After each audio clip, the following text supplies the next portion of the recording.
J'étais sur scène en train de faire mon spectacle et j'entends salle noire. Donc, waouh, c'est la violence, tout de suite. Des gens qui votent Front National, parce que ce qui m'énerve, c'est qu'ils n'assument pas souvent. Lui, ce monsieur l'a assumé, c'est cool. Mais souvent, les gens... Pardon? Salle noire. Pardon? Salle noire. Et là, je suis vraiment perdu parce que je me dis, c'est pas possible. On est au XXIe siècle, on est en France, on est dans un spectacle d'humour. C'est pas possible, j'ai pas entendu ça. C'est pour ça que je demande 3 fois. Pour lui laisser une chance de désamorcer, de s'excuser, de dire, mais non, je rigole, donc je redemande pardon. Et là, j'entends une voix ferme et sans équivoque qui dit, j'ai dit salle noire. Donc là, en moi, ça boue. J'ai des idées de violence, j'ai envie de descendre sur scène et que ça finisse aux mains, mais j'ai un sursaut de, je sais pas, de lucidité ou de sensibilité, de fragilité qui, je me dis, wow, non, c'est pas la bonne solution. J'ai pas à répondre à la violence par la violence. Moi, dans mon spectacle, je prône la tolérance, je prône le vivre ensemble, je prône l'amour. Donc, en tant qu'artiste, mais aussi en tant qu'homme, je ne pouvais aller que dans cette direction-là. Donc je prends le parti de mettre cette personne face à sa propre bêtise. Mais tu aurais dû fermer ta gueule, en fait, parce que tu as mis ce qu'on appelle un malaise, qui n'appelle rien dans le spectacle, à part de la gêne pour toi, où tout le monde est gêné pour toi.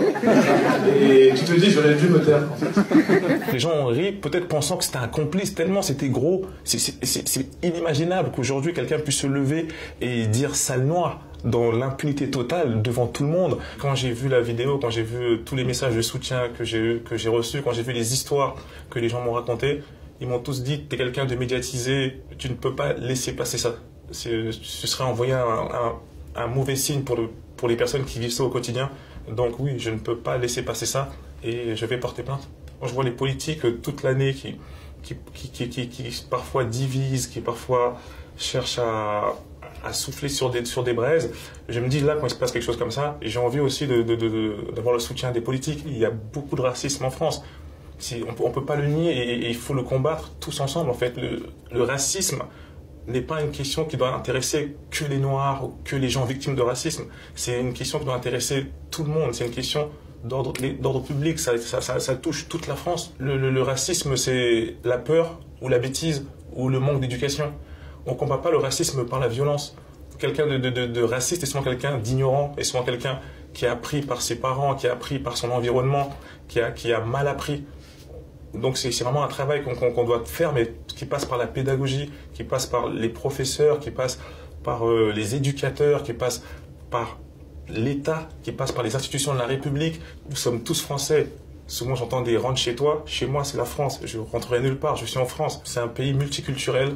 C'est notre force. C'est pas une tare d'être différent. Le vivre ensemble, c'est chacun vient avec sa différence. Le vivre ensemble, c'est de ne pas faire semblant de je ne vois plus les couleurs. Pour moi, il n'y a plus de noirs, il n'y a plus de blancs, il n'y a plus de gros, il n'y a plus si. Il y a des gros, il y a des mecs, il y a des roux, il y a des blancs, il y a des noirs, il y a des femmes, il y a des hommes. Pour moi, le vivre ensemble, c'est d'accepter toutes ces différences et de vivre avec ça. Il y a beaucoup plus de Français qui veulent vivre en harmonie avec tout le monde que des racistes. Donc vous ne gagnerez jamais. On partira pas, la différence gagnera, la mixité gagnera. C'est un combat qui prendra le temps que ça prendra, mais les racistes, vous ne gagnerez jamais.